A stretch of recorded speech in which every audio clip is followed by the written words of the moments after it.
യേശുക്രിസ്തുവിൻ്റെ വാത്സല്യ ഭാചനങ്ങളായ പ്രിയ സഹോദരീ സഹോദരങ്ങളെ, പിതാവായ ദൈവം ലോകത്തിന് നൽകിയിട്ടുള്ള മറ്റൊരു അത്ഭുത വാക്കാണ്, ഒരു അത്ഭുത ദാനമാണ് യേശു എന്ന വാക്ക്.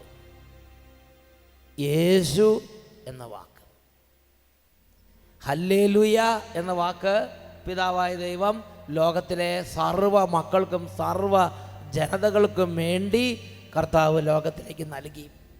എന്നിട്ട് കർത്താവ് ലോകത്തുള്ള സകല ജനതകളോട് പറഞ്ഞത്, നിങ്ങൾ ഈ വാക്ക് ഉപയോഗിച്ച് ദൈവത്തെ ആരാധിക്കണം.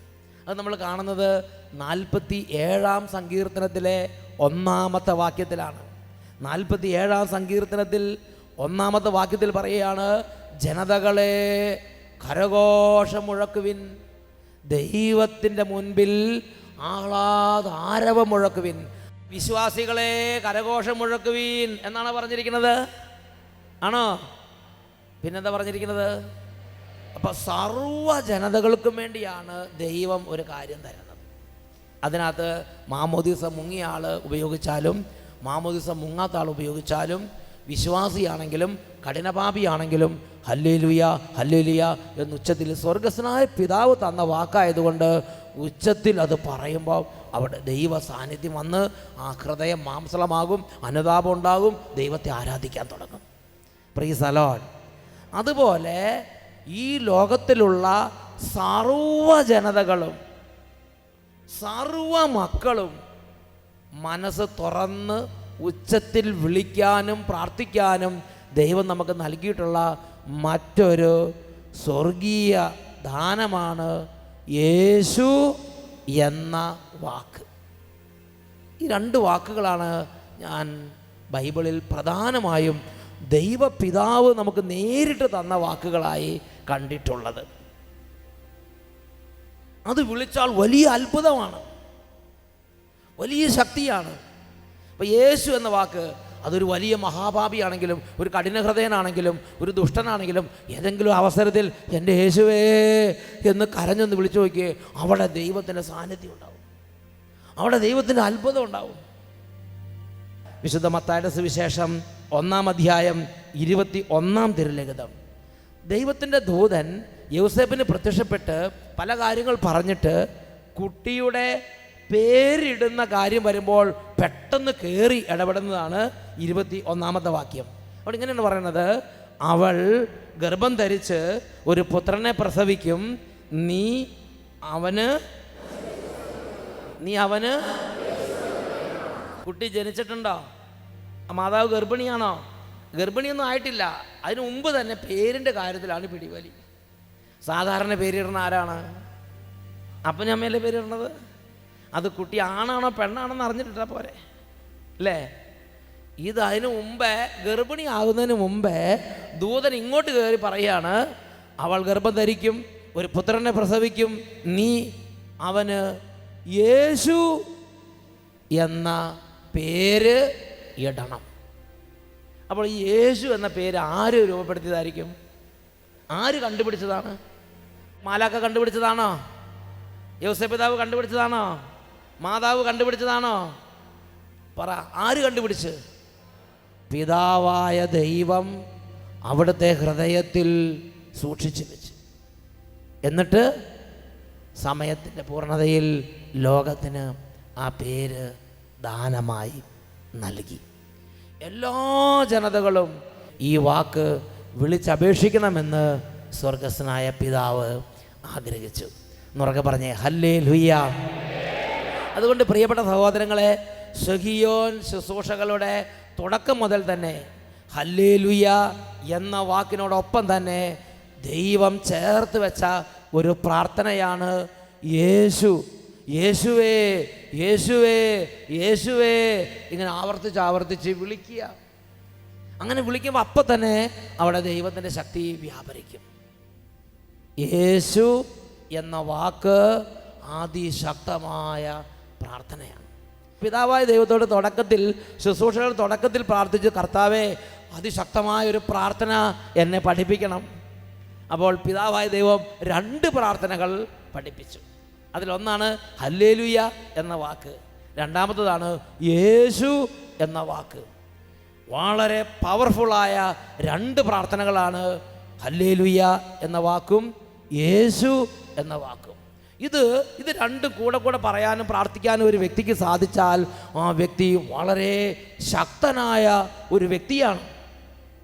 അതുകൊണ്ട് തന്നെ പിശാചിനൊരു നിർബന്ധമുണ്ട്, ഈ രണ്ട് വാക്കുകൾ ആരും ഉപയോഗിക്കരുത്. ഹല്ലേലൂയ എന്ന് പറയുമ്പോൾ ഒരു നാണക്കേട്, ഒരു പ്രത്യേക നാണക്കേട്, ഒരു വൈക്ലഭ്യം. നിങ്ങൾക്കൊന്നും ആയിരിക്കില്ല, ഇച്ചിരി പഠിപ്പ് കൂടട്ടെ അപ്പം കാണാം വൈക്ലഭ്യം വരുമെന്ന്. സ്ഥാനം കൂടുമ്പം പഠിപ്പ് കൂടുമ്പം വൈക്ലഭ്യം. Price the Lord. പണം കൂടുമ്പം വൈക്ലഭ്യം, പ്രായം കൂടുമ്പം വൈക്ലഭ്യം. ഒരു കുട്ടിയായിരിക്കുമ്പോൾ കുഴപ്പമൊന്നുമില്ല കേട്ടോ, ഓരോ സ്ഥാനങ്ങൾ കയറി വരട്ടെ വൈക്ലഭ്യം കൂടുന്നത് കാണാം. Price the Lord. അതുപോലെ തന്നെയാണ് യേശു എന്ന വാക്ക് വിളിക്കാനും കുറേ കഴിയുമ്പോൾ നാണാവും. നിങ്ങളൊരു മന്ത്രിയോ മുഖ്യമന്ത്രിയോ പ്രസിഡൻറ്റോ പ്രധാനമന്ത്രിയോ ആകട്ടെ, എല്ലാവരും സമ്മേളിച്ചിട്ട് മീറ്റിംഗ് വെച്ചിട്ട് യേശുവേ എന്ന് വിളിക്കാൻ നിങ്ങൾ നാണിക്കും. ഇപ്പോൾ കുഴപ്പമൊന്നുമില്ല, അപ്പോൾ ചെറിയ കുട്ടിയാണ്, ഒന്നും കുഴപ്പമില്ല. Price the Lord. ഇപ്പോൾ ഇവിടെ ഇരിക്കുമ്പോൾ കുഴപ്പമൊന്നുമില്ല, കാരണം വേറെ ആരും കേൾക്കണില്ലല്ലോ. നിങ്ങളൊരു സദസ്സിലേക്ക് വാ, അവിടെ അറിയാം ഉള്ളിൽ ഏത് അരൂപീകരിക്കണമെന്ന്. യേശു എന്ന വ്യക്തിയെ വിളിക്കാനും യേശു എന്ന വ്യക്തിയെ പരിചയപ്പെടുത്താനും നാണിക്കുന്ന ഒരു അവസ്ഥ നമ്മുടെ ഹൃദയത്തിലുണ്ട്. കാരണം നമ്മളത് പറയുകയോ നമ്മളത് വിളിക്കുകയോ നമ്മളത് പരിചയപ്പെടുത്തുകയോ ചെയ്താൽ സ്വർഗത്തിൽ നമ്മുടെ സ്ഥാനം വലുതാണെന്ന് സാത്താൻ അറിയാം. ആ വാക്ക് വിളിക്കുകയും പ്രാർത്ഥിക്കുകയും ചെയ്യുമ്പോൾ അത്ഭുതം സംഭവിക്കുകയും സാത്താൻ അറിയാം. അത് ഒരു അച്ഛൻ വിളിക്കുമ്പോൾ മാത്രമല്ല, അപ്പം നിങ്ങൾ ഇരുന്ന് വിശ്വാസത്തോടെ ഹൃദയം തുടങ്ങി അനുഭവിച്ച് ബോധ്യപ്പെട്ട് യേശുവേ എന്ന് വിളിച്ചു, അവിടെ ദൈവശക്തി വ്യാപരിക്കും. ഞാൻ ഓർക്കുന്നുണ്ട്, ഒരു കുട്ടി ജൂലിയ എന്ന് പറഞ്ഞൊരു സഹോദരിയുടെ കുടുംബം, ആ കുട്ടി ഇങ്ങനെ തളർന്ന് കിടക്കുക. ഈ അഭിഷേകാഗ്നി ശുശ്രൂഷ കഴിഞ്ഞപ്പോൾ അമ്മയുടെ ഉള്ളിൽ വിശ്വാസം ജനിച്ച് യേശുവിനെ കുറിച്ച് നല്ല അഭിമാനമായി. അമ്മ കുട്ടിയോട് പറഞ്ഞു, യേശു നാമത്തിൽ കുറേ വിളിച്ചിട്ട് പറഞ്ഞു, കുട്ടി നീ എഴുന്നേറ്റ് എന്നാ യേശുവിനെ തൊടാൻ പറഞ്ഞു.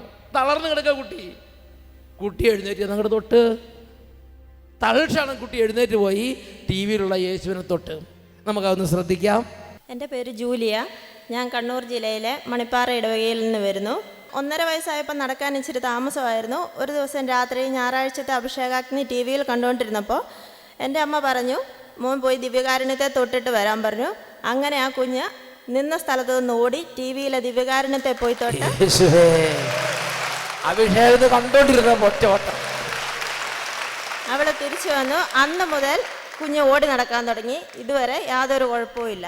നീ പിടിച്ചു നിൽക്കുന്നത് ഇങ്ങനെ രണ്ട് കൈയും രണ്ട് കാലും അടക്കി പിടിച്ചാലും നിൽക്കുള്ളൂ, അല്ലെങ്കിൽ ഓടാൻ തുടങ്ങും. അതേമാതിരി അതിന് സന്തോഷവും സൗഖ്യവും ഉണ്ടായി. നോക്ക്, ആ അമ്മയുടെ ഉള്ളിൽ വിശ്വാസമുണ്ട്. യേശു എന്ന നാമത്തെ വിളിച്ചുള്ള പ്രാർത്ഥനയാണ് അഭിഷേകാഗ്നിയിൽ ടി വിയിലൂടെ ധാരാളം നടക്കുന്നത്. ആ നാമം നന്നായിട്ട് വിളിച്ച് കുറേ നേരം പ്രാർത്ഥിച്ചു. പ്രാർത്ഥന കഴിഞ്ഞപ്പോൾ അമ്മ നോക്കുമ്പോൾ കുട്ടി മുമ്പിൽ കിടക്കുക, അല്ലെങ്കിൽ കുട്ടി നനക്കാൻ പറ്റാതെ ഇങ്ങനെ പിടിച്ചിങ്ങനെ നിൽക്കുക. ഈ അമ്മയുടെ ഉള്ളിൽ യേശുവിൻ്റെ നാമം കണ്ടെന്ന് അറിഞ്ഞു. ഈ അമ്മ പറഞ്ഞു, മോളെ ഞാനാ നിന്നോട് പറഞ്ഞത്, നീ പോയി ആ ഈശോയെ തൊട്ടിട്ട് ഇങ്ങോട്ട് വരാൻ പറഞ്ഞു. കുട്ടി ഒരൊറ്റ ഓട്ടം നേരെ ടി വിയുടെ അടുത്ത്. അതുവരെ ഉണങ്ങാതെ നടക്കാത്ത കുട്ടിയാണ്. പിന്നെ കുട്ടിക്ക് ഇന്ന് വരെ ഒരു കുഴപ്പമില്ല, സുഖമായിട്ട് ഓടും ചാടും കളിക്കും മറിയും എല്ലാം സാധാരണ കുട്ടികളെ പോലെ കയ്യും കാലും നിവർന്ന്. യേശുവിൻ്റെ നാമം വിളിക്കുമ്പോൾ തൽക്ഷണം അവിടെ ഈ ദൈവശക്തി വ്യാപരിക്കുമെന്ന് സാത്താൻ അറിയാം. അതുകൊണ്ട് നമ്മുടെ ഹൃദയത്തിൽ ആ പേര് കയറില്ല. നമ്മൾ വേറെ ഒരുപാട് പ്രാർത്ഥനയൊക്കെ പ്രാർത്ഥിക്കും, ജഗദീശ്വര, പിന്നെ അങ്ങനെ പലതും പറഞ്ഞ് സർവേശ്വര, പലതും പറഞ്ഞ് പ്രാർത്ഥിക്കാം, ബുദ്ധിമുട്ടൊന്നുമില്ല. യേശുവേ എന്ന് വിളിച്ച് പ്രാർത്ഥിക്കുമ്പോഴാണ് നാണക്കേട്. പ്രിയപ്പെട്ട സഹോദരങ്ങളെ, പ്രാർത്ഥിക്കുമ്പോൾ യേശുവിൻ്റെ നാമത്തിൽ പ്രാർത്ഥിക്കുമ്പോൾ അവിടെ പിശാച് തകർന്നു വീഴും. അവിടെ വലിയ ശക്തിയുണ്ട്. വേറൊരു കുടുംബത്തിൻ്റെ അനുഭവം. ഇത് അമ്മ കുട്ടിയോട് പറഞ്ഞപ്പോൾ കുട്ടി ഓടിയെങ്കിൽ ഒരു കുട്ടി അപ്പനോട് പറഞ്ഞു, അപ്പനെ എഴുന്നേറ്റ് ഓടിക്കളഞ്ഞ്. തളർന്ന് കിടക്കണം അപ്പൻ, സ്ട്രോക്ക് എന്ന് പറഞ്ഞാൽ ഇങ്ങനെ കിടക്കുക, വായിൽ കൂടെയൊക്കെ ഒഴുക്കി ഇങ്ങനെ കിടക്കുകയാണ്. അപ്പോഴാണ് ഈ അഭിഷേകത്തിന് നടന്നപ്പോൾ കുട്ടിയുടെ ഉള്ളിൽ യേശുനാമം നിറഞ്ഞു. കുട്ടി അപ്പനോട് പറഞ്ഞു, അപ്പ എഴുന്നേറ്റ് നടക്കാൻ പറഞ്ഞു. അപ്പനെ എഴുന്നേറ്റ് അങ്ങോട്ട് നടന്ന് അഭിഷേകാഗ്നി കണ്ട സമയത്ത്? നമുക്കതൊന്ന് ശ്രദ്ധിക്കാം. എൻ്റെ പേര് ടെസി. ഞാൻ കോട്ടയം ജില്ലയിലെ വില്ലൂന്നി ഇടവകയിൽ നിന്നാണ് വരുന്നത്. എൻ്റെ ഭർത്താവിന് വേണ്ടിയാണ് ഞാൻ സാക്ഷ്യം പറയുന്നത്. എൻ്റെ ഭർത്താവ് സ്ട്രോക്ക് വന്ന് ഒരു വശം തളർന്നു പോവുകയും പ്രഷറിൻ്റെ ആധിക്യം മൂലം കിഡ്നി ചുരുങ്ങി പോവുകയും ചെയ്തു. അപ്പോൾ വളരെയധികം ഗുരുതരമായ സ്റ്റേജിലായിരുന്നു. ഡോക്ടർ പറഞ്ഞു തല ഓപ്പറേഷൻ ചെയ്യണം, ഡയാലിസിസ് ചെയ്യണം, വളരെ സീരിയസ് ആയ ഇതാണ്. അപ്പോൾ ഞങ്ങൾ ഇവിടെയോട്ട് പ്രാർത്ഥനാ സഹായം യാചിക്കുകയും ഇവിടെ നിന്ന് 33 വിശ്വാസ പ്രമാണം ചെല്ലാൻ പറയുകയും ചെയ്തു. ഞാൻ അതുകൂടാതെ ഇവിടെ വന്ന് ഭർത്താവിനെയും കൊണ്ടുവന്ന് സാക്ഷ്യപ്പെടുത്തിയേക്കാമെന്ന് നേർച്ച നേരുകയും ചെയ്തു.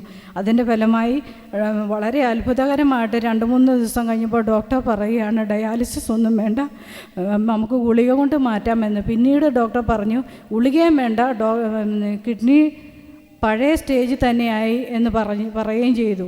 അങ്ങനെ ഞങ്ങൾ വീട്ടിലേക്ക് തിരിച്ചു പോന്നു. ഇങ്ങനെ ഭർത്താവ് തളർന്നു കിടക്കുന്ന അവസ്ഥയിൽ എല്ലാം ഞായറാഴ്ച അഭിഷേകാഗ്നി കാണുക പതിവായിരുന്നു. ഞാനും കുട്ടികളും ഒരു ദിവസം അഭിഷേകാഗ്നി കണ്ടുകൊണ്ടിരുന്നപ്പോൾ എൻ്റെ ഭർത്താവിൻ്റെ കൈകൾ അനങ്ങുകയും കാലുകൾ ചലിക്കുന്നതും കണ്ടു. അപ്പോൾ ഞങ്ങൾ പെട്ടെന്ന് ഞാൻ പറഞ്ഞു കർത്താവിനോട് പ്രാർത്ഥിച്ചു, കർത്താവ് നമുക്ക് സൗഖ്യം തരുന്നതാണെന്ന് പറഞ്ഞു. അപ്പോൾ ഇത് കഴിഞ്ഞപ്പോൾ പ്രോഗ്രാം കഴിഞ്ഞപ്പോൾ മോൾ പറഞ്ഞു പപ്പ ഇന്ന് എഴുന്നേറ്റ്, പപ്പായ്ക്ക് എഴുന്നേറ്റ് നടക്കാൻ പറ്റുമെന്ന് പറഞ്ഞു. അപ്പോൾ പപ്പ എഴുന്നേറ്റപ്പോൾ സ്റ്റെപ്പായി പപ്പ നടന്നു. ഹല്ലേലൂയ. ചേച്ചി അഭിഷേകാഗ്നി കണ്ടോണ്ടിരുന്നപ്പോൾ കൈ തന്നെ ചലിച്ചോ? കൈകൾ ചലിച്ചിട്ട് ഒരു പ്രത്യേക അത്രയും സമയം അതിനു മുമ്പ് വൈകുന്നേരവും എൻ്റെ സഹോദരങ്ങൾ വന്ന് പുറത്തു കൊണ്ടുപോയി കുളിപ്പിച്ച് എടുത്തുകൊണ്ടുപോയി കടത്തുകയായിരുന്നു. എടുത്തോണ്ട് പോയി കുളിപ്പിച്ച് കിടത്തി. അതായത് കുളിപ്പിച്ചിട്ട് ഒരു പരസഹായം ഇല്ലാതെ പറ്റില്ല. അഭിഷേകാഗ്നി കണ്ടുകൊണ്ടിരുന്നപ്പോൾ ഇതാ അവനിൽ നിന്ന് ശക്തി പുറപ്പെട്ട് എല്ലാവരെയും സുഖപ്പെടുത്തി. യേശുവേ നന്ദി യേശുവേ. അപ്പോൾ തന്നെ ഞാൻ എൻ്റെ സഹോദരന്മാർക്ക് വിളിച്ചു പറഞ്ഞു ഇതുപോലെ ഒരത്ഭുതം നടന്നിരിക്കുന്നു എന്ന്. അപ്പോൾ എൻ്റെ ഒരു സഹോദരൻ പറഞ്ഞു ഞാൻ തോമാസ്ലിയുടെ ആളാണ്, ഞാൻ കണ്ടാൽ മാത്രമേ വിശ്വസിക്കത്തുള്ളൂ എന്ന് പറഞ്ഞു. അപ്പോൾ തന്നെ വീട്ടിലേക്ക് വരികയും എഴുന്നേറ്റ് നടക്കുന്നത് കണ്ട് വളരെയധികം വിശ്വസിക്കുകയും ചെയ്തു. ഈ ഒരു അത്ഭുതം കാരണം ഞങ്ങളുടെ കുടുംബത്തിൽ തന്നെ ഞങ്ങളുടെ പലരും വിശ്വാസത്തിൽ ആഴപ്പെടുവാനായിട്ട് ഇടയാവുകയും ചെയ്തു. കൈയടിച്ചേ. ഈശോ നോക്ക്, ഇതാണ് ഇന്ന് നമ്മൾ വിശുദ്ധ ഗ്രന്ഥത്തിൽ കാണുന്ന പോലെ തളർവാദ രോഗിയോട് കർത്താവ് യേശുമിശിഹ ചാടി എഴുന്നേൽക്കാൻ പറഞ്ഞ സ്ഥിതിയാണ്. നമുക്ക് അഭിഷേകാഗ്നി കണ്ടപ്പോൾ ആ സമയം ഈശോയുടെ പ്രവൃത്തി കൈകൾ ഇങ്ങനെ വിറച്ച് പറഞ്ഞിട്ട് അങ്ങനെ വിശ്വാസമുള്ള കുട്ടി പറഞ്ഞു പപ്പ എഴുന്നേക്കാൻ പറഞ്ഞു. എഴുന്നേറ്റ് വന്നു. പപ്പ ഒരു കൊച്ചുകുട്ടി പിച്ച വെക്കുന്ന പോലെ വെച്ച് നടന്ന് ഇപ്പോൾ ഇന്ന് ആ സഹോദരൻ വന്നിട്ടുണ്ട്. ഇവിടെ ഇരിപ്പുണ്ട്. സഹോദരൻ പുറകെ വന്നിരിക്കും.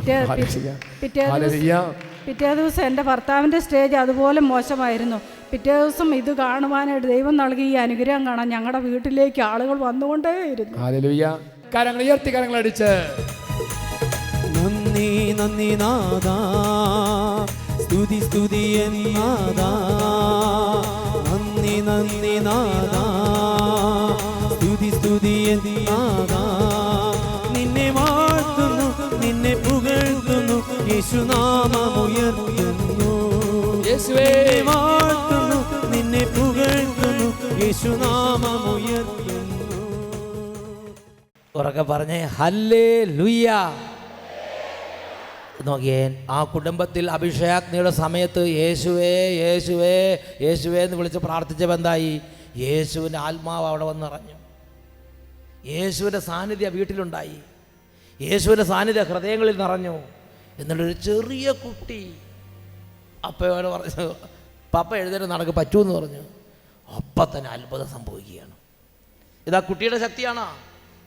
അന്ന് ആ സമയം വരെ വിളിച്ച യേശുവിൻ്റെ നാമത്തിൻ്റെ ശക്തി ആ കുടുംബത്തിൽ അങ്ങോട്ട് വ്യാപരിച്ചു. Praise the lord. എന്നുറക്കെ പറഞ്ഞ് ഹല്ലേലൂയ. ദൈവം, പിതാവായ ദൈവം നമ്മെ വിളിക്കുമ്പോൾ വലിയ ഒരു പദവി നൽകാൻ പിതാവായ ദൈവം ആഗ്രഹിക്കുന്നുണ്ട്. ആ പദവി യേശു എന്ന നാമം വിളിക്കാനുള്ള പദവിയാണ്. യേശു എന്ന നാമം വിളിക്കാൻ കഴിയുക എന്നുള്ളത് സ്വർഗസ്ഥനായ പിതാവ് നമുക്ക് നൽകുന്ന ഒരു പദവിയാണ്. ഹല്ലേലൂയ എന്ന വാക്ക് ഉപയോഗിക്കാനും വിളിക്കാനും കഴിയുന്നത് സ്വർഗസ്വനായ പിതാവ് നമുക്ക് തരുന്ന ഒരു പദവിയാണ്. ദൈവമക്കളിൽ പലരും അത് തിരിച്ചറിയുന്നില്ല. പൗലോസ് അപ്പസ്തോലനെ സ്വർഗം തിരഞ്ഞെടുത്തപ്പോൾ സ്വർഗത്തിൻ്റെ വലിയ ആഗ്രഹമായിരുന്നു ഈ പൗലോസ് അപ്പസ്തോലൻ യേശു എന്ന നാമത്തെ വിളിക്കണം, യേശു എന്ന നാമത്തെ പ്രഘോഷിക്കണം, യേശു എന്ന നാമത്തെ വഹിക്കണം, ധരിക്കണം. യേശു എന്ന നാമത്തെ വഹിക്കുക, അത് മറ്റൊരു പദവിയാണ്. അപ്പോസ്തല പ്രവർത്തനത്തിൽ നാം അതിനെക്കുറിച്ച് വായിക്കുന്നുണ്ട്. ദൈവം അനനിയാസ് എന്ന് പറഞ്ഞ മകന് പ്രത്യക്ഷപ്പെട്ടു, ശിഷ്യന് പ്രത്യക്ഷപ്പെട്ടു. എന്നിട്ട് പറഞ്ഞു, ഇതാ സാവൂൾ എന്ന് പറഞ്ഞ ഒരാൾ കുതിരപ്പുറത്ത് നിന്ന് വീണ് കണ്ണുകൾ മൂടപ്പെട്ട് ഇതാ 3 ദിവസമായി ഉപവാസത്തോടും പ്രാർത്ഥനയോടും കഴിയുകയാണ്. അനനിയാസ് എന്ന് പറഞ്ഞ ആൾ ചെന്ന് കൈ വെക്കണം എന്നൊക്കെ പറഞ്ഞപ്പോൾ അനനിയാസ് വേഗം ദൈവത്തോട് പറഞ്ഞു, കർത്താവേ, അങ്ങയുടെ നാമത്തിൽ വിശ്വസിക്കുന്നവരെ പീഡിപ്പിക്കുന്ന ഒരു വലിയ പീഡകനാണ് ഈ സാവൂൾ എന്ന് പറഞ്ഞ ആൾ, അദ്ദേഹത്തിൻ്റെ അടുത്തേക്ക് പോകാൻ സൂക്ഷിക്കണം, പേടിക്കണം എന്നൊക്കെ അനനിയാസ് ദൈവത്തോട് സംസാരിക്കുന്നുണ്ട്. അപ്പോൾ ദൈവം ഈ പൗലോസിനെ കുറിച്ച് അനനിയാസിനോട് പറയുന്ന ഭാഗമാണ് അപ്പോസ്തല പ്രവർത്തനം 9-ാം അധ്യായം 15-ാം തിരുലിഖിതം. കർത്താവ് അവനോട് പറഞ്ഞു, നീ പോവുക, വിജാതിയരുടെയും രാജാക്കന്മാരുടെയും ഇസ്രായേൽ മക്കളുടെയും മുമ്പിൽ എൻ്റെ നാമം വഹിക്കാൻ ഞാൻ തിരഞ്ഞെടുത്ത എൻ്റെ പാത്രമാണവൻ. എൻ്റെ നാമം വഹിക്കാൻ തിരഞ്ഞെടുക്കപ്പെട്ട പാത്രമാണവൻ. അപ്പോൾ പൗലോസ്ലീഹായെ ദൈവം തിരഞ്ഞെടുത്തപ്പോൾ തന്നെ പൗലോസ്ലീഹായുടെ മേൽ ദൈവം കൊടുത്തൊരു പദവിയാണ് യേശുവിൻ്റെ നാമം വഹിക്കാനുള്ളൊരു പദവി. ഇവിടെ ഇരിക്കുന്ന ഓരോരുത്തരും, മാമോദിസ മുങ്ങിയ ഓരോരുത്തരും യേശുവിൻ്റെ നാമം വഹിച്ച് ഇരിക്കുന്നവരാണ്. ആ നാമം നിങ്ങൾ ശരിയായ വിധം ഉജ്ജ്വലിപ്പിച്ചാൽ, കുമ്പസാരിച്ച് പാപപേക്ഷിച്ച് ഈ ദൈവത്തിൻ്റെ ഇസ്രായേലായി മാറിയാൽ, ആ നാമത്തെ വിളിച്ചാൽ, ആ നാമത്തെക്കുറിച്ച് അഭിമാനം കൊണ്ടാൽ, ആ നാമത്തിൻ്റെ ശക്തി നിങ്ങളുടെ ശരീരങ്ങളിൽ നിന്ന് പ്രവഹിക്കാൻ തുടങ്ങും. അപ്പോസ്തല പ്രവർത്തനം 19-ാം അധ്യായം അതിൽ 11-ഉം 12-ഉം തിരുലിഖിതങ്ങൾ. Acts 19 verses 11 and 12. അവിടെ നമ്മൾ വായിക്കുന്നത് എങ്ങനെയാണ്? പൗലോസിൻ്റെ കരങ്ങൾ വഴി ദൈവം അസാധാരണമായ അത്ഭുതങ്ങൾ പ്രവർത്തിച്ചു കൊണ്ടിരുന്നു. അവൻ്റെ ശരീരസ്പർശനമേറ്റ തുവാലകളും അംഗവസ്ത്രങ്ങളും അവർ രോഗികളുടെ അടുത്ത് കൊണ്ടുവന്നു. അപ്പോൾ രോഗം അവരെ വിട്ടുമാറുകയും അശുദ്ധാത്മാക്കൾ അവരിൽ നിന്ന് പുറത്തു വരികയും ചെയ്തുകൊണ്ടിരുന്നു. നോക്ക്, പൗലോസ്ലീഹ വന്നിട്ടില്ല. പൗലോസ്ലീഹ സ്പർശിച്ച ഒരു അംഗവസ്ത്രം കൊണ്ടുവന്നേ ഉള്ളൂ. എന്തായി? ഒരു തുവാല കൊണ്ടുവന്നേ ഉള്ളൂ. ആ തുവാല സ്പർശിച്ച മാത്രയിൽ അത് സ്പർശിച്ചവരിൽ നിന്ന് വ്യാധികളെല്ലാം ഒഴിഞ്ഞു പോവുക, പിശാചുക്കൾ അലറിക്കൊണ്ട് പുറത്തു വരിക. അതുപോലെയുള്ള വലിയ ശക്തി ആ തുവാലകളിൽ നിന്നും അംഗവസ്ത്രങ്ങളിൽ നിന്നും പുറപ്പെട്ടു. എന്നുറക്കെ പറഞ്ഞേ ഹല്ലേലൂയ, ഹല്ലേലൂയ. നമുക്ക് പൗലോസ്ലീഹ യേശുവിനെ നാമം വഹിച്ചപ്പോൾ ഉണ്ടായ വ്യത്യാസം ഞാൻ നിങ്ങളോട് ചോദിക്കട്ടെ, ഉറക്കെ പറയണം.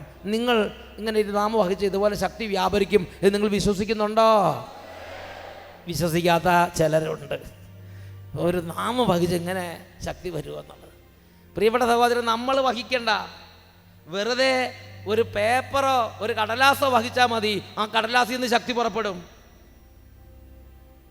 ഞാൻ ഓർക്കുന്നത് യേശു നാമത്തിൻ്റെ ശക്തി എന്നൊരു പുസ്തകം, അത് നമ്മൾ പ്രാർത്ഥിച്ച് യേശു നാമത്തിന് പ്രതിഷ്ഠിച്ചൊരു പുസ്തകം. അത് ആ പുസ്തകം വഹിച്ചുകൊണ്ട് നേഴ്സ് ഇവിടുന്ന് പോവുകയാണ് ഹൈദരാബാദിലേക്ക്. അവിടേക്ക് ആ നേഴ്സ് പറയുകയാണ്, ആ പുസ്തകക്കായി ഇരുന്നിടത്തോളം സമയം എവിടേക്ക് പോയാൽ അവിടെയൊക്കെ തടസ്സം മാറി. ആ പുസ്തകം വെറുതെ വഹിച്ചുകൊണ്ട് പോയേ ഉള്ളൂ. വെഞ്ചിരിച്ച മെഡലോ വെഞ്ചിരിച്ച കുരിശോ കൊണ്ടുപോയ കാര്യമല്ല ഈ പറയണത്.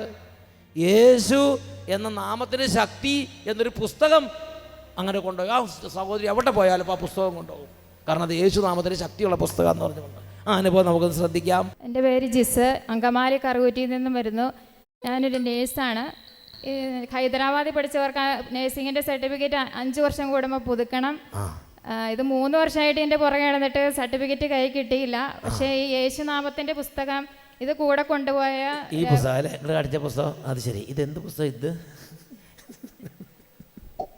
ഇത് നിങ്ങൾക്ക് പരിചയമുണ്ടോ? ഇത് പരിചയമുണ്ടോ? ഇതിൻ്റെ പേരാണ് യേശു എന്ന നാമത്തിൻ്റെ ശക്തി. പലർക്കും അറിയാൻ പാടില്ലാത്തൊരു പുസ്തകം ഇത്. Price the Lord.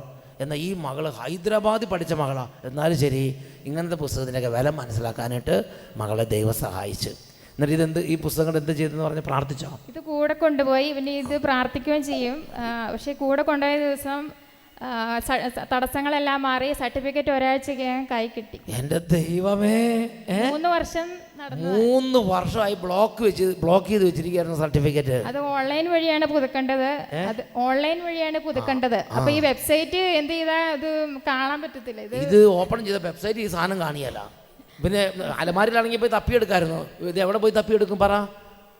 അതെല്ലാം തടസ്സമായിരുന്നു. പക്ഷെ ഈ പുസ്തകം കിട്ടിയ പിന്നെ അപ്പോൾ എന്ത് ചെയ്തു? ചേച്ചി കേരളത്തിൽ വന്നപ്പോൾ ഒരാൾ ഈ പുസ്തകം കൊടുത്ത് യേശുവിനെ കൊണ്ടുപോകണ മാതിരി ഈ പുസ്തകം അങ്ങോട്ട് കൊണ്ടുപോയി ഹൈദരാബാദിലേക്ക്. അവിടെ ചെന്ന് കഴിഞ്ഞപ്പോൾ ഈ പുസ്തകം അങ്ങോട്ട് കൊണ്ടുപോയ ആ സമയം തൊട്ട് പടിപടിയായിട്ട് തടസ്സങ്ങൾ മാറി മാറി സർട്ടിഫിക്കറ്റ് കിട്ടി, ജോലി കിട്ടി, എല്ലാം അങ്ങോട്ട് ദൈവം അനുഗ്രഹിച്ച്. അതാണ് യേശു എന്ന നാമത്തിൻ്റെ ശക്തി. ഈ പുസ്തകം കൊണ്ടുവന്നോടത്ത് യേശുവും കൂടെ സഞ്ചരിക്കുക. ഇത് കൂടെ കൊണ്ടുപോകുമ്പോൾ തടസ്സങ്ങളെല്ലാം മാറി. ഇത് കൂടെ ഇല്ലെങ്കിൽ എന്തെങ്കിലുമൊക്കെ തടസ്സം. അപ്പോൾ എന്ത് ചെയ്യും? ഇപ്പോൾ ഈ കുട്ടി ഇത് പിടിവിടാതിരിക്കുക. ഞാൻ ചോദിച്ചിട്ട് എനിക്ക് തരണില്ല ഈ പുസ്തകം. അതേ മതി, പിടിവിടാതെ എപ്പോഴും കൂടെ കൊണ്ട് നടക്കുക. ഹല്ലേലൂയ. ആ നാമം ഒന്ന് ഉറക്കെ വിളിക്കാമോ? എന്താ നാമം? യേശുവേ, യേശുവേ, യേശുവേ. മനുഷ്യർ വിളിക്കാൻ സ്വർഗത്തിൽ നൽകിയ നാമമാണ് യേശു എന്ന നാമം. അട്ടപ്പാടിയിൽ സിഹിയോൻ്റെ ശുശ്രൂഷകൾ ആരംഭിച്ചപ്പോൾ പ്രിയപ്പെട്ട സഹോദരങ്ങളെ, തുടക്കത്തിലെ സ്വർഗത്തിലെ ദൈവം നൽകിയ 2 പവർഫുൾ പ്രേയേഴ്സാണ്. 1 ഹല്ലേലൂയ, 2 യേശു എന്ന നാമം. Price the Lord. ഈ നിമിഷം നമുക്ക് ചാടി എഴുന്നേൽക്കാം. യേശുവിൻ്റെ നാമത്തെ ഏറ്റുപറഞ്ഞ് ആരാധിക്കുന്നിടത്ത് പിശാചിൻ്റെ കോട്ടകൾ തകരും. അന്ധകാരത്തിൻ്റെ ആധിപത്യങ്ങൾ വിട്ടുപോകും. വലിയ വിടുതൽ സംഭവിക്കും. വിശുദ്ധ ലൂക്കായുടെ സുവിശേഷത്തിൽ 10-ാം അധ്യായം 17-18 തിരുലിഖിതങ്ങൾ 72 പേരും സന്തോഷത്തോടെ തിരിച്ചു വന്ന് പറഞ്ഞു, കർത്താവേ, നിൻ്റെ നാമം പ്രഘോഷിച്ചപ്പോൾ, നിൻ്റെ നാമം ഉച്ചരിച്ചപ്പോൾ, നിൻ്റെ നാമം പറഞ്ഞപ്പോൾ പിശാചുക്കൾ പോലും ഞങ്ങൾക്ക് കീഴ്പ്പെട്ടു. യേശു അവരോട് പറഞ്ഞു, സാത്താൻ സ്വർഗത്തിൽ നിന്ന് ഇടിമിന്നൽ പോലെ നിപതിക്കുന്നത് ഞാൻ കണ്ടു. യേശു ക്രിസ്തുവിൻ്റെ നാമത്തെ വിളിക്കുമ്പോൾ, യേശു ക്രിസ്തുവിൻ്റെ നാമത്തെ ശുശ്രൂഷ ചെയ്യുമ്പോൾ, യേശുവിൻ്റെ നാമം പ്രഘോഷിക്കുമ്പോൾ യേശു ക്രിസ്തുവിൻ്റെ നാമത്തിൻ്റെ ശക്തി അത്ഭുതകരമായി വ്യാപരിക്കുന്നു. സാത്താൻ ഇടിമിന്നൽ പോലെ നിപതിക്കുന്നു. അഗ്നിയിൽ മെഴുകുന്നത് പോലെ സാത്താൻ അവിടെ അപ്രത്യക്ഷമാകും. കൊടുങ്കാറ്റിൽ പുക എന്നതുപോലെ സാത്താൻ അവിടുന്ന് വിട്ടുപോകും. Price the Lord. ഇന്ന് നമ്മുടെ കുടുംബങ്ങളിൽ അന്ധകാര പീഡ വിട്ടുമാറാതെ നിലകൊള്ളുന്നുണ്ടെങ്കിൽ നമ്മൾ മാറ്റമില്ലാതെ അല്ലെങ്കിൽ വളരെ ശക്തിയോടെ വിശ്വാസത്തോടെ വിളിക്കാൻ ദൈവം ആഗ്രഹിക്കുന്നൊരു നാമമാണ് യേശുവേ, യേശുവേ എന്നുള്ള ഈ പ്രാർത്ഥന. എന്നുറക്കെ പറഞ്ഞേ ഹല്ലേലൂയ, ഹല്ലേലൂയ. അപ്പോൾ ഹല്ലേലൂയ എന്ന വാക്കും യേശു എന്ന നാമവും വലിയ അഭിമാനത്തോടും വിശ്വാസത്തോടും ഉപയോഗിച്ചാൽ അവിടെ തൽക്ഷണം ദൈവശക്തി വ്യാപരിക്കുകയാണ്. ഈ സമയം നിങ്ങളുടെ അടുത്ത് ആരെങ്കിലും രോഗികളുണ്ടെങ്കിൽ, നിങ്ങളുടെ കുടുംബത്തിൽ നിന്ന് രോഗികളെ കൊണ്ടുവന്നുണ്ടെങ്കിൽ ആ രോഗികളുടെ മേൽ ഇപ്പോൾ യേശുവിൻ്റെ നാമത്തിൽ കൈകൾ വെച്ച് പ്രാർത്ഥിക്കുക. നിങ്ങൾക്ക് എന്തെങ്കിലും രോഗമുണ്ടെങ്കിൽ ആ രോഗത്തിൻ്റെ മേൽ യേശുവിൻ്റെ നാമം അയച്ച് പ്രാർത്ഥിക്കുക. രോഗമുള്ളവർ ആ രോഗമുള്ള ഭാഗത്തേക്ക് അവരവരുടെ കൈകൾ വെച്ച് ഇപ്പോൾ പ്രാർത്ഥിക്കുന്നു. ഒരു വലിയൊരു ശുശ്രൂഷയിലേക്ക് നമ്മൾ പ്രവേശിക്കാൻ പോവുകയാണ്. രോഗമുള്ള ഭാഗത്തേക്ക് അവരവരുടെ കൈകൾ വെക്കുക. മാതാപിതാക്കന്മാർ രോഗികളായ കുട്ടികളെ കൊണ്ടുവന്നിട്ടുണ്ടെങ്കിൽ രോഗികളായ കുട്ടികളുടെ മേൽ മാതാപിതാക്കളുടെ കൈകൾ വെച്ച് പ്രാർത്ഥിക്കുക. ജീവിത പങ്കാളിമാർ ഒരുമിച്ച് വന്നിട്ടുണ്ടെങ്കിൽ രോഗിയായി ജീവിത പങ്കാളിയുടെ മേൽ കൈവച്ച് പ്രാർത്ഥിക്കാവുന്നതാണ്. കണ്ണുകൾ അടയ്ക്കുന്നു, വിശ്വാസത്തോടെ സ്തുതിക്കുന്നു, ഉച്ചത്തിൽ സ്തുതിക്കുക. Hallelujah, hallelujah. യേശുവേ, യേശുവേ എന്ന നാമം ഉച്ചത്തിൽ വിളിച്ച് സ്തുതിക്കുക. യേശുവേ, യേശുവേ. കുറച്ചും കൂടി ഉച്ചത്തിൽ ആ നാമം വിളിച്ചുകൊണ്ടിരിക്കുക. ഉത്ഥാനം ചെയ്ത യേശുവേ, ഈ നിമിഷം ഞങ്ങൾ അങ്ങേ ആരാധിക്കുന്നു.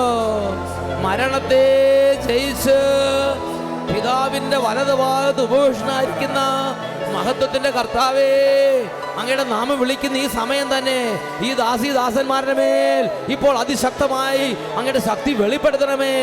രണ്ട് കരങ്ങൾ ഉയർത്തി ഒരുമിച്ച് ഉറക്കെ വിളിക്കുന്നു, യേശുവേ. ഉദ്ധാനം ചെയ്തവരെ യേശുവേ ആരാധിക്കുന്നു. കരങ്ങൾ ഉയർത്തി. ഉദ്ധാനം ചെയ്തവരെ ഞങ്ങൾ ആരാധിക്കുന്നു. യേശുവേ മരണത്തെ ജയിച്ചവരെ ഞങ്ങൾ ആരാധിക്കുന്നു. ഹൃദയം നുറുങ്ങി നിലവിളിക്കുന്നു. മരണത്തെ ജയിച്ചവരെ ഞങ്ങൾ ആരാധിക്കുന്നു. കരഞ്ഞ് നിലവിളിക്കുന്നു, യേശുവേ. ഉദ്ധാനം ചെയ്തവരെ ഞങ്ങൾ ആരാധിക്കുന്നു. മരണത്തെ ജയിച്ചവരെ യേശുവേ, യേശുവേ, യേശുവേ, യേശുവേ, യേശുവേ, യേശുവേ, യേശുവേ, യേശുവേ. സ്പർശിക്കണമേ, സ്പർശിക്കണമേ, സ്പർശിക്കണമേ, തൊടണമേ, തൊടണമേ കർത്താവേ. Hallelujah, hallelujah, hallelujah, hallelujah, hallelujah.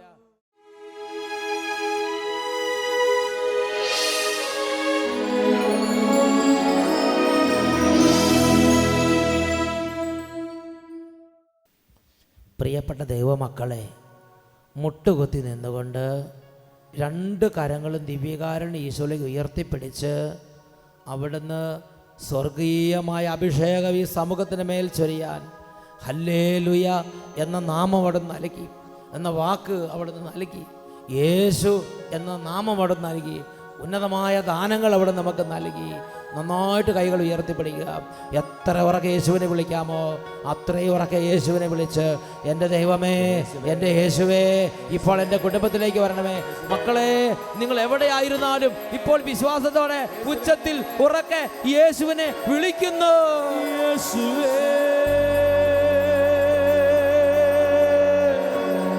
യേശുവേ, യേശുവേ, യേശുവേ, യേശുവേ, യേശുവേ, അവിടുന്ന് കുടുംബങ്ങളെ സ്പർശിക്കണമേ, മക്കളെ അനുഗ്രഹിക്കണമേ, നിലവിളിക്കുന്ന കുടുംബങ്ങളിലേക്ക് എഴുന്നള്ളി വരണമേ. വിദ്യാർത്ഥികളെ അനുഗ്രഹിക്കണമേ, ബാലന്മാരെ അനുഗ്രഹിക്കണമേ, യുവാക്കന്മാരെ അനുഗ്രഹിക്കണമേ, നവദമ്പതികളെ അനുഗ്രഹിക്കണമേ, കുടുംബങ്ങളെല്ലാം കണ്ണുനീര് ഒപ്പിയെടുക്കണമേ. യേശുവേ, യേശുവേ, യേശുവേ, യേശുവേ, യേശുവേ, യേശുവേ, യേശുവേ, യേശുവേ, യേശുവേ.